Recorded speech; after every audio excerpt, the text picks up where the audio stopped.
ಎಲ್ಲ ಅಣ್ಣ ತಂಗಿಯರೇ,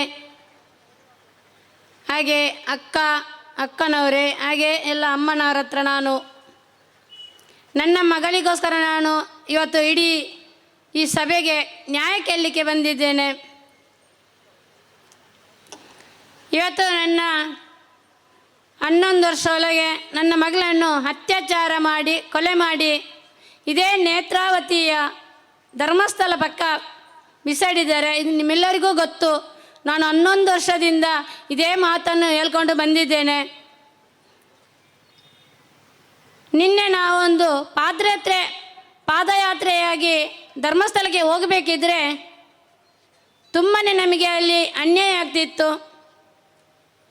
ವಿಶ್ವ ಹಿಂದೂ ಪರಿಷತ್ ಬಜರಂಗ ದಳದವರು ಒಂದು ಸೌಜನ್ಯಗೆ ನ್ಯಾಯ ಸಿಗಬೇಕು ಅನ್ನೋ ಒಂದು ಪ್ರಾರ್ಥನೆಯನ್ನು ಮಾಡಬೇಕನ್ನುವಂಥದ್ದು ನನಗೆ ಮನೆಗೆ ಬಂದು ನನ್ನನ್ನು ಕರೆದರು.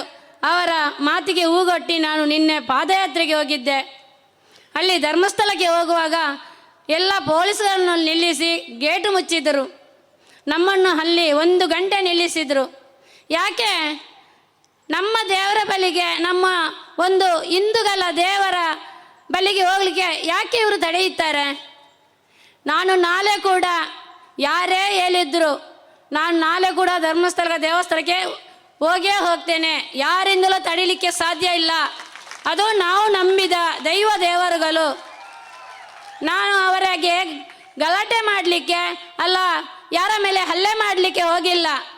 ನಾನು ನನ್ನ ಮಗಳಿಗೋಸ್ಕರ ನ್ಯಾಯ ಕೇಳಲಿಕ್ಕೆ ಹೋಗಿದ್ದೆ. ಅಲ್ಲಿ ಒಬ್ಬಳು ಶಾಂಭವಿ ಅಂತ ಇನ್ನೇನು ಸೌಟು ಹಿಡ್ಕೊಂಡು ನಾನು ಸೊಂಟಕ್ಕೆ ಬಟ್ಟೆ ಕಟ್ಟಿಕೊಂಡು ಕುಸ್ಮಾತಿಯವರನ್ನು ಧರ್ಮಸ್ಥಳಕ್ಕೆ ನಾನು ಗೇಟಿನೊಳಗೆ ಕಾಲು ಇಡಲಿಕ್ಕೆ ಬಿಡುದಿಲ್ಲ ಅಂತ ಹೇಳಿದ್ದಾಳೆ. ಅವಳಿಗೆ ಕೂಡ ಒಂದು ಹೆಣ್ಣು ಮಗು ಇರಬಹುದು. ಅವಳು ಕೂಡ ಇನ್ನು ಒಂದು ಕಣ್ಣೀಡುವಂಥ ಒಂದು ಸಮಯ ಬರಬಹುದು ಅವಳಿಗೆ ಕೂಡ. ನಾನು ಈ ಸ್ಟೇಜ್ ಹತ್ರ ಅವಳಿಗೆ ಒಂದು ಮಾತು ಹೇಳ್ತೇನೆ. ಯಾಕೆ ಇವರು ನಮಗೆ ಎಲ್ಲ ನ್ಯಾಯಕ್ಕಾಗಿ ಹೋರಾಡ್ತಿರುವ ಎಲ್ಲ ಜನರಿಗೂ ಕೂಡ ಯಾಕೆ ಇವರ ಹಿಂದೆನೇ ಅವರು ಹೋಗಿ ಒಂದು ಅನ್ಯಾಯ ಮಾಡ್ತಿದ್ರೆ ಅಂದರೆ, ನಾವು ಯಾರನ್ನು ಅತ್ಯಾಚಾರಿ ಕೊಲೆ ಮಾಡಿದರೆ ಅನ್ಬೇಕು ಹೇಳಿ? ಯಾರು ಇದರಲ್ಲಿ ಇದ್ದಾರೆ? ಸಂತೋಷ್ ರಾವ್ ಅಲ್ಲ ಅಂದರೆ ಯಾರು ಅತ್ಯಾಚಾರಿಗಳು? ನಾನು ಕೇಳೋದೊಂದೇ,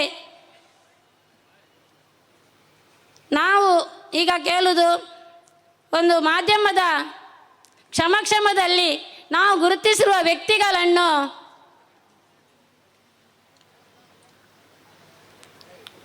ವಿಡಿಯೋ ಮುಖಾಂತರ ಒಂದು ಅವರು ಮಂಪರ್ ಪರೀಕ್ಷೆ ಮಾಡಬೇಕನ್ನುವಂಥದ್ದು ನಾನು ಈ ಸ್ಟೇಜಿಯಲ್ಲಿ ಇದೇ ಮೈಕಲ್ಲಿ ಹೇಳಿ ನಿಮ್ಮ ಹತ್ರ ಕೇಳ್ತಾ ಇದ್ದೇನೆ. ಯಾಕೆಂದರೆ ನನಗೆ ನ್ಯಾಯ ಬೇಕು.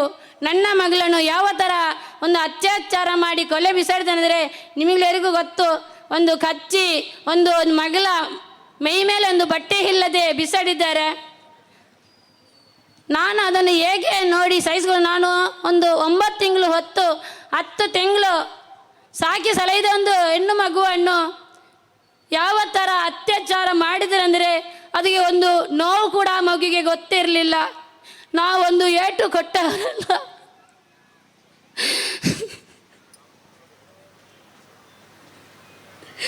ಹದಿನೇಳು ವರ್ಷ ನಾನು ಸಾಕಿ ಸಲಹಿದ ಮಗುವನ್ನು ಒಂದು ದಿನದಲ್ಲಿ ಕೊಂದು ಒಂದು ಕಾಡಲ್ಲಿ ಬಿಸಾಡಿದ್ದಾರೆ ಇವರು.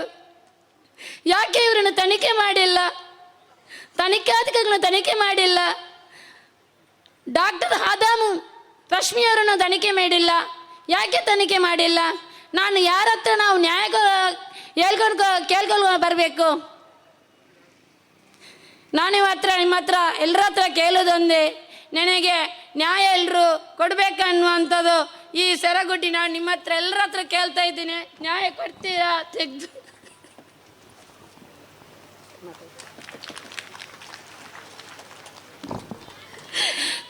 ನ್ಯಾಯ ತೆಗೆದು ಕೊಡ್ತೀರಾ? ಯಾಕಂದರೆ ಸೌಜನ್ಯ ಹೋರಾಟವನ್ನ ಮುನ್ನಡೆಸೋಣ. ಸೌಜನ್ಯ ಪ್ರಕರಣ SIT ತನಿಖೆ ಆಗಲೇಬೇಕು. ಸೌಜನ್ಯ ಕುಟುಂಬದ ಜೊತೆ ನಾವಿದ್ದೇವೆ. ಸೌಜನ್ಯ ಕುಟುಂಬದ ಜೊತೆ ಕರ್ನಾಟಕ ರಾಜ್ಯ ಜೊತೆಗಿದೆ. ಧನ್ಯವಾದ.